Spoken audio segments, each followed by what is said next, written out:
In 1991, police kicked down the door of Rick James' home and found a woman trapped inside for nearly 6 days.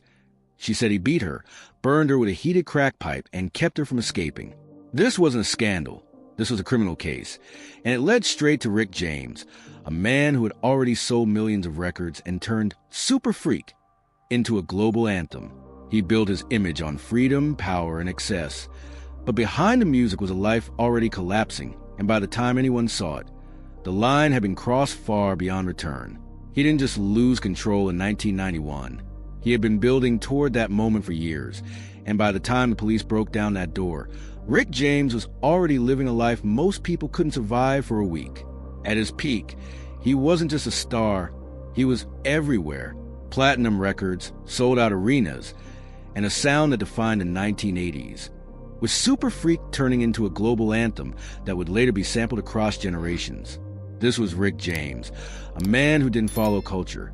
He bent it. But behind the success was a different set of numbers no one celebrated. A cocaine habit that reportedly cost thousands every single week. Nights that didn't end. Decisions that became more reckless, more aggressive, more detached from reality. He demanded absolute precision in his music, controlling every beat, every sound. Yet outside the studio, his life was slipping further out of control with each passing year. And the contradiction only grew sharper. The man who sold freedom was becoming dependent. The man who defined excess was being consumed by it. The persona wasn't an act anymore. It was his reality.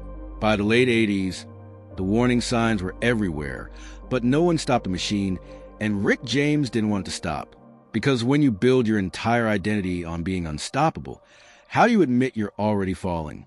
Long before the headlines, before the mansion, before the name Rick James meant anything, there was James Ambrose Johnson Jr. Born on February 1st, 1948, in Buffalo, New York, a city where opportunity existed, but stability was never guaranteed. His father left when he was still a child, disappearing from his life, and leaving behind a silence that would shape him in ways he didn't fully understand at the time. His mother, Mabel, carried away the family alone, working as a dancer and taking on whatever she could to keep things afloat, including running numbers on the side. A world that quietly exposed young James to an environment where rules were flexible and survival often mattered more than legality. There was no consistent structure, no firm authority, no steady hand guiding him. Only movement, pressure, and the understanding that life had to be navigated, not followed. Growing up in that kind of environment didn't teach discipline. It taught adaptation. James learned early how to read people, how to hold attention, how to make himself visible in spaces where he could easily have been overlooked. He wasn't just another kid in Buffalo. He was already developing a presence, a kind of energy that pulled focus without asking for it. Music became the first place where that energy could take shape, where chaos could be organized into rhythm, where noise could be turned into something controlled. By his early teens, he wasn't casually interested in music. He was absorbed by it, drawn to performance, to sound, to anything that made him feel larger than the life he was living. But even as his talent started to show, something else was forming beneath it. There was intensity, but no restraint. Confidence, but no boundaries. He didn't want to follow rules. He wanted to move around them, past them, sometimes straight through them. School couldn't contain him, and authority didn't impress him. The idea of staying on a fixed path felt limiting, almost unnatural. Instead, he gravitated toward movement, toward risk, toward anything that gave him a sense of freedom, even if that freedom came without direction. He wasn't building toward stability. He was building toward intensity. That difference made him stand out, but also removed the safety nets that might have grounded him later. Without a father figure, without consistent discipline, James began to form his own understanding of control. It wasn't something you developed slowly. It was something you took in the moment. If you could command attention, if you could influence the room, if you could shape what people felt, then you were in control. And once that belief settled in, it started to guide everything. By his teenage years, the pattern was already clear. He acted first and dealt with consequences later, if they came at all. He trusted instinct over structure, impulse over caution. Buffalo in the late 1950s and early 60s wasn't just a backdrop. It reinforced that mindset, a place where pressure shaped behavior and survival often rewarded boldness more than discipline. James adapted perfectly to that environment, but in doing so, he also absorbed its risks. Music continued to grow into something deeper than escape. It became identity. He studied rhythm not through formal training, but through experience, absorbing influences from the streets, from local musicians, from anywhere energy could be transformed into performance. He learned how to create presence, how to pull people in, how to make them feel something, and that ability would later define his career. But then balance remained. The same qualities that made him magnetic also made him unstable, because there was still nothing holding them in place. At the same time, the absence in his life didn't disappear. It evolved. Without guidance, without accountability, James built his own system of belief, one that prioritized freedom above everything else. Not freedom with limits, not freedom with responsibility, but freedom without boundaries. Anything that tried to contain him became something to resist. Anything that slowed him down became something to break through. And over time, that resistance became part of who he was. By the time he reached his late teens, he wasn't just different. He was already separating himself from the systems that shaped everyone else. And while that separation would eventually help him stand out in the music world, it also created a dangerous foundation. Because when someone learns early that they can step outside the rules and still move forward, they begin to believe those rules never really applied to them at all. And that belief doesn't stay small. It grows with every success, every opportunity, every moment of power. It becomes reinforced, strengthened, almost invisible because it feels natural. So when Rick James eventually stepped into a world filled with money, fame, and unlimited access, he didn't see danger. He saw confirmation that he'd been right all along, that limits were optional, that control was something he could always take whenever he needed it. But if a life is built on the idea that nothing can stop you, then what happens the moment everything starts moving faster than you can control? In the early 1960s, James Ambrose Johnson Jr. made a decision that looked, on the surface, like discipline. He enlisted in the U.S. Navy, a structured system designed to impose order, hierarchy, and control. But for someone who had grown up resisting boundaries, structure didn't feel like opportunity. It felt like confinement. Within a short time, the tension became clear. The rules, the routine, the authority he had never fully accepted in childhood were now unavoidable, and instead of adapting, he chose the only response that felt natural to him. He walked away. He went AWOL, abandoning his post and stepping fully outside the system, not just as an act of rebellion, but as a declaration that he would not live within limits imposed by anyone else. That decision didn't just change his direction, it changed the scale of his life. Instead of returning or facing consequences immediately, he fled to Canada, crossing a border both physically and psychologically. In Toronto, he found something he had never fully experienced before, a creative underground where rules were loose, identities were fluid, and music wasn't controlled by industry expectations. It was raw, experimental, and open, and it fit him perfectly. For the first time, he wasn't just escaping something. He was building something. He began forming bands, immersing himself in the local scene, and refining his sound through experience rather than instruction. During this period, he crossed paths with musicians who would later become major figures, including Neil Young, a connection that placed him close to a future wave of cultural change. But while others around him were moving towards structure and recognition, James remained focused on movement, on energy, on pushing boundaries without worrying about where they ended. He wasn't trying to fit into a genre. He was blending them, pulling elements from soul, rock, and funk, shaping something that felt unpredictable, intense, and entirely his own. This period is often overlooked, but it is where the foundation of Rick James truly took form, not just musically, but psychologically. Because in Canada, he didn't just find opportunity, he found validation. Validation that he could walk away from consequences and still move forward, that he could reject authority and still build momentum, that he could reinvent himself whenever necessary. And once that pattern proved to work, it became part of his identity. Over time, James Ambrose Johnson Jr. didn't just evolve. He transformed. The name, the persona, the attitude all began to shift, moving towards something more defined, more deliberate, more powerful. He wasn't just a musician anymore. He was becoming a character, a presence, a force that people noticed the moment he entered a room. But with that transformation came something else, a deeper separation from reality. Because the more he reinvented himself, the easier it became to leave parts of himself behind. The pattern was now set: escape, rebuild, rise. And each time it worked, it reinforced the idea that it would always work, that there would always be another opportunity, another version of himself, another way forward. But patterns like that don't just create success, they also remove the fear of consequences. And when the fear disappears, so do the limits that keep a life from spinning out of control. By the time he eventually returned to the United States and stepped into the professional music world, he wasn't entering it as someone looking for direction. He was entering it as someone who believed he'd already figured out how the system worked, and more importantly, how to move around it. He had talent, he had presence, and now he had belief that nothing could really stop him. Not rules, not authority, not even his own past. And that belief would fuel everything that came next: the rise, the fame, the excess, and eventually the collapse. Because if you learn early that you can walk away from consequences and still keep moving forward, then what happens the first time you can't? By the late 1970s, Rick James was no longer building toward success. He had arrived, and he arrived loudly. In 1978, his debut album Come Get It went platinum, announcing him as a new kind of artist. One who didn't just follow the rules of R&B or soul, but stretched them, mixed them, and made them feel dangerous again. This was Rick James at the beginning of his peak, a figure who didn't fit neatly into any category, and that unpredictability became his advantage.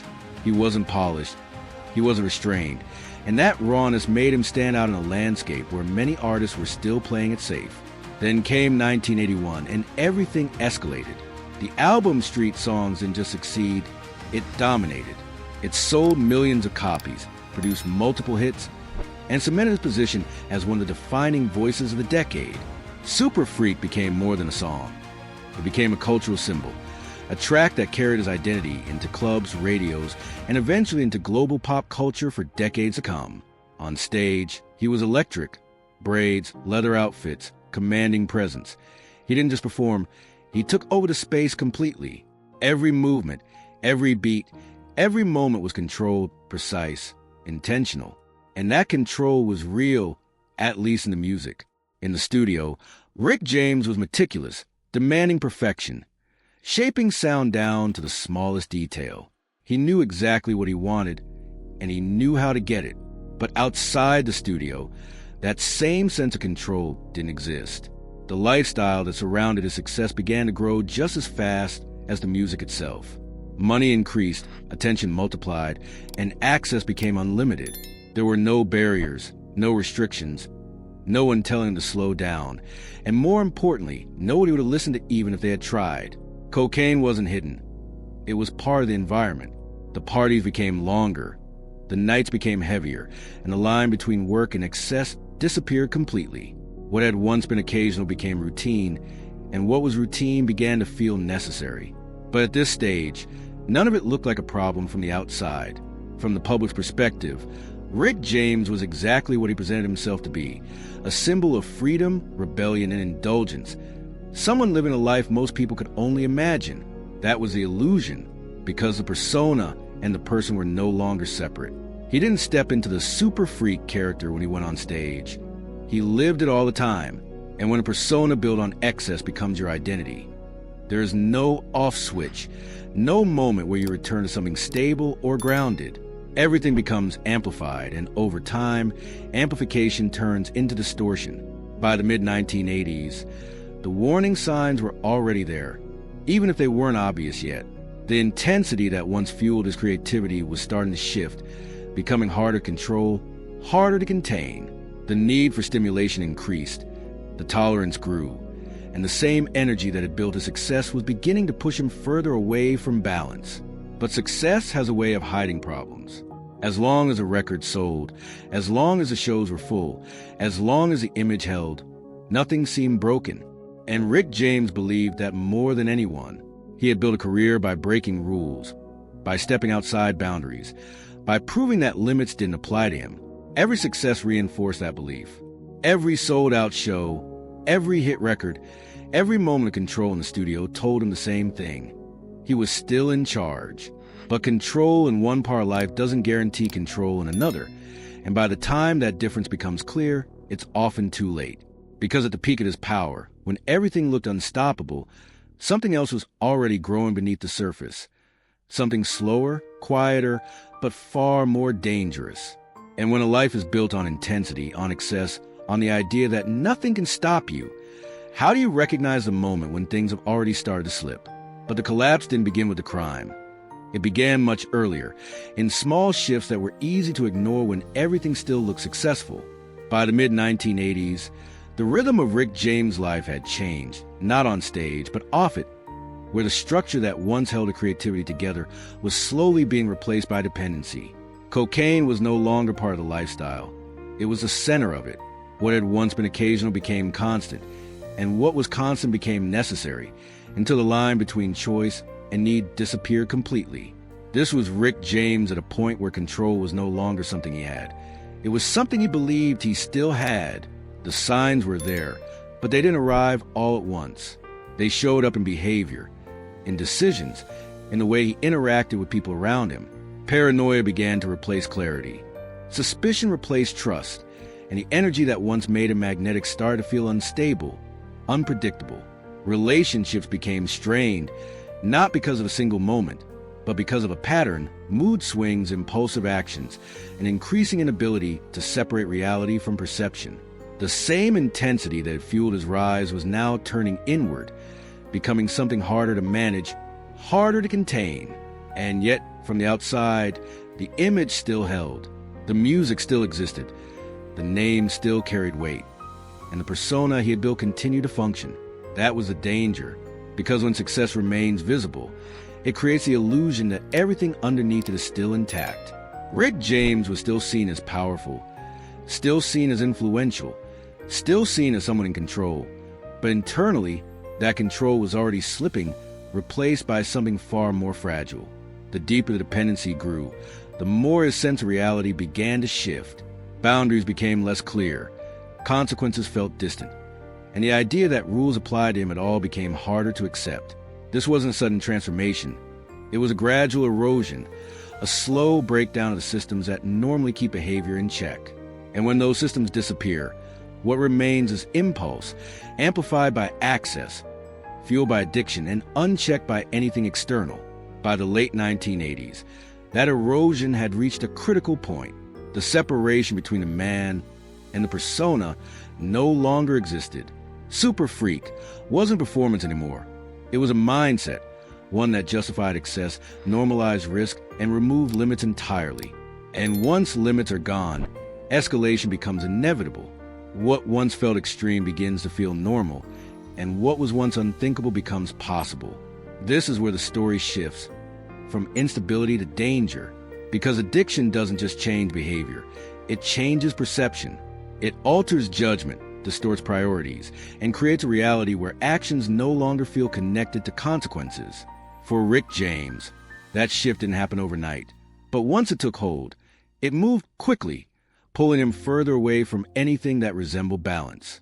And as that distance grew, so did the risk. The environment around him didn't slow down, it intensified. Access remained unlimited. Influence still protected him, and the people who might challenge him were either pushed away or no longer heard. There was no interruption, no reset, no moment where everything stopped long enough for him to regain control.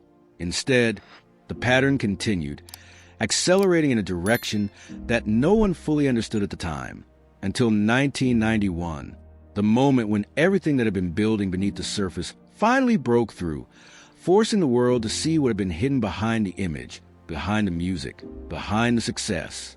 But by the time it reached that point, it wasn't just a fall. It was something far more irreversible, because when a life has been moving in the same direction for years, what happens when it finally goes too far to come back? In 1991, everything that had been hidden finally became impossible to ignore.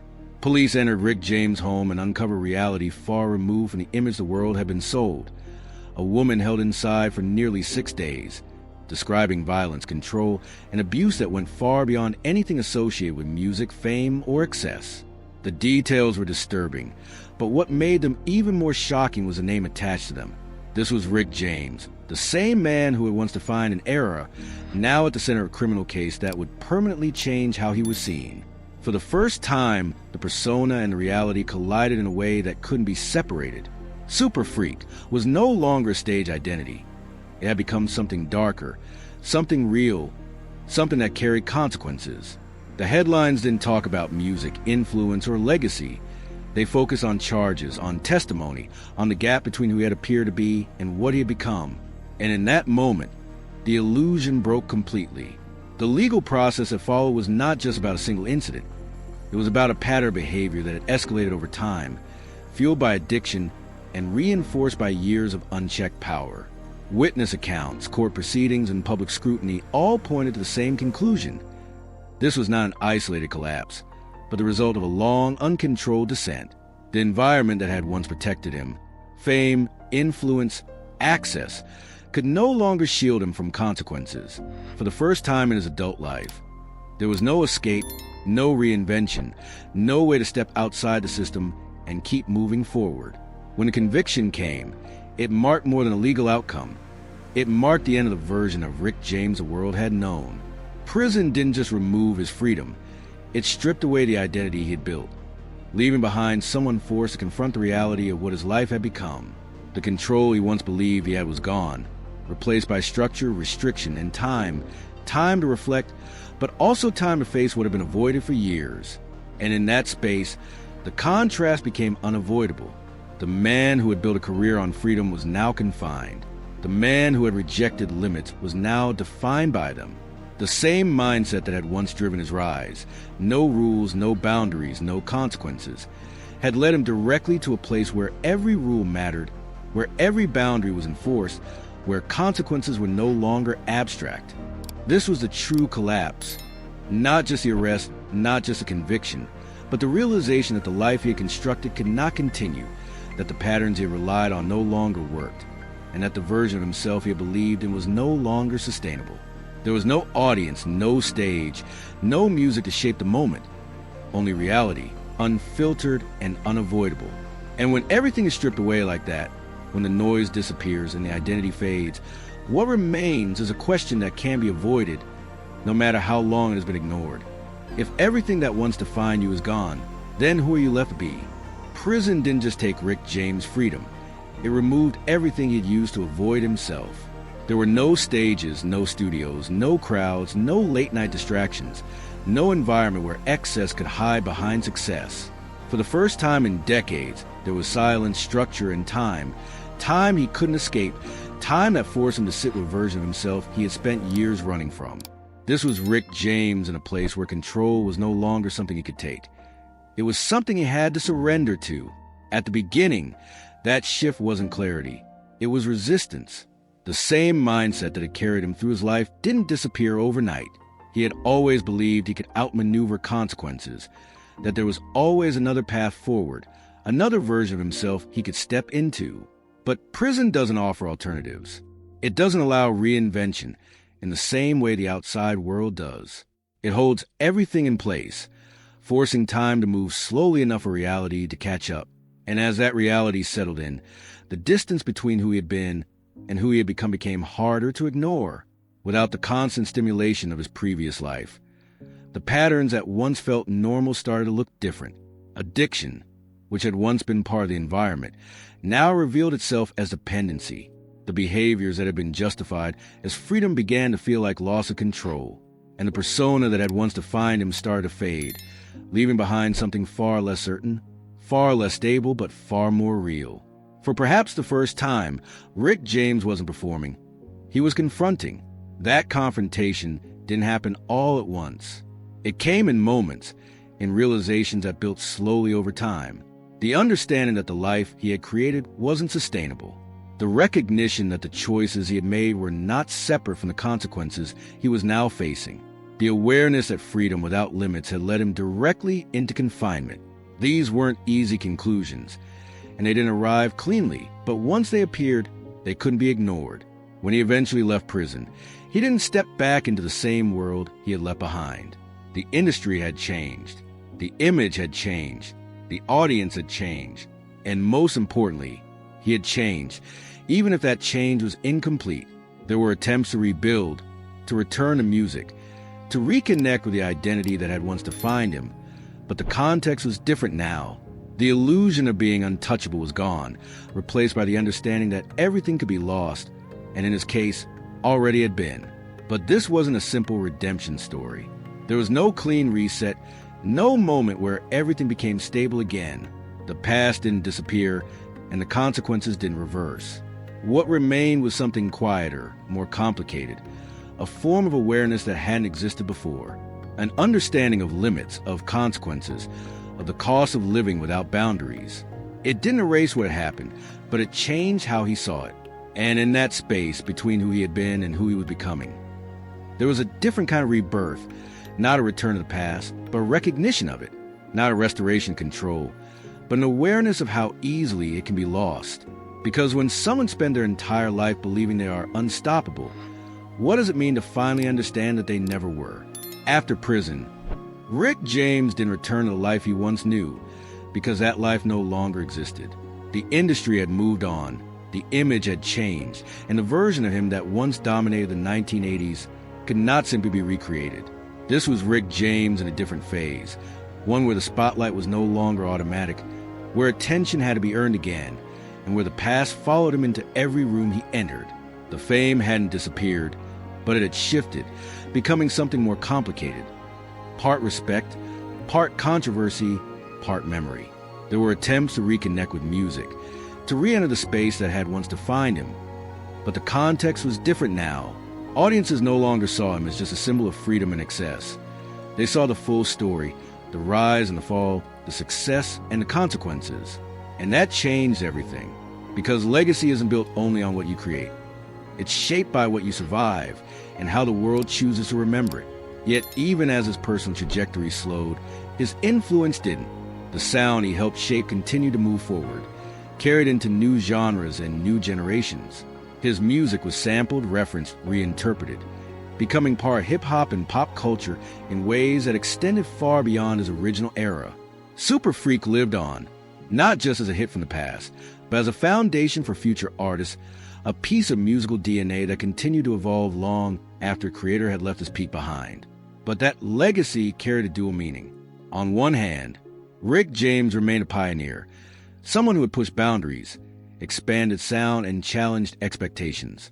On the other, he became a cautionary figure, an example of how the same intensity that fuels greatness can also lead to collapse.